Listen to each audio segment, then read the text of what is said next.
Жаңа тақырып Ақ Орда мемлекеті. Өмір сүрген мерзімі 13 ғасырдың ортасы, 15 ғасырдың басы. Ақ Орда қалай құрылды? Алғашқы жер аумағы Шығыс Дешті Қыпшақ.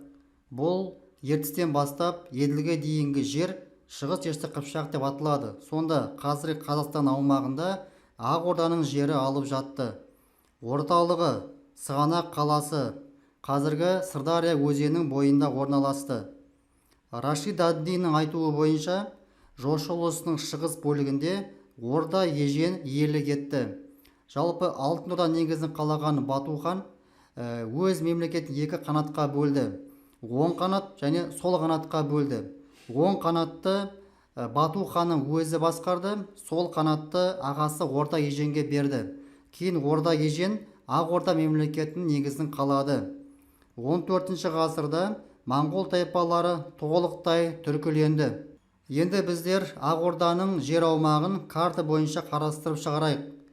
Мынау біздерде Балқаш көлі, Балқаш көлінен батыс шығысқа қарайғы жерлер, солтүстік Қазақстан, міне батыс Қазақстанның жері, Каспий теңізі, Арал теңізі, оңтүстік Қазақстан, Сырдария өзенінің бойы, астанасы Сығанақ қаласы, Сырдария өзенінің бойында орналасты.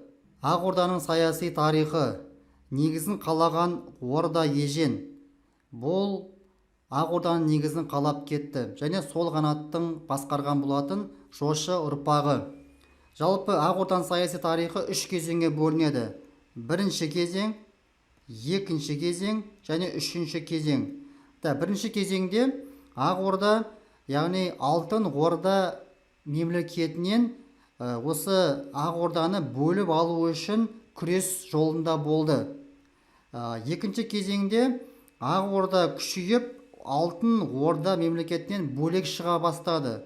Ал үшінші кезеңінде Әмір Темір басқыншылығына қарсы күреске толы болды.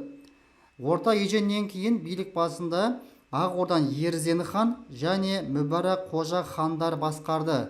14 ғасырдың ортасында бұл хандардың кезінде Ақ Орда Алтын Ордаға бағынбай тәуелсіз өмір сүре бастады.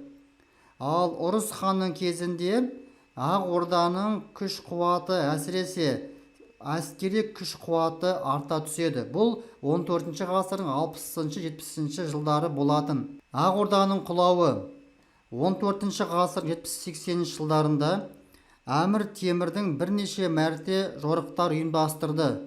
Соның нәтижесінде Ақ Орда мемлекеті әлсірейді. Ал 14 ғасырдың соңы, 15 ғасырдың басында мемлекеттің ішіндегі күрес нәтижесінде мемлекет әлсірейді. 1423-1428 жылдары Барақ хан басқарды. Барақ ханның басты мақсаты Сырдария бойында қалаларды Ақ Ордаға қайтару керек болды. Сол кездегі ең басты қарсыласы Әмір Темірдің ұрпағы Ұлықбек болды. 1425 жылы Барақ хан өзінің әскерімен Ұлықбектің әскерін жеңіп, Сығанақ қаласын, Сырдария бойларын Ақ Ордаға қайтарып алды. Бірақ та 1428 жылы Барақ хан кенеттен қаза болды. Ақ Орданың жерінде 1428 жылы Әбілхайыр ханның басшылығымен Әбілхайыр хандығы құрылды.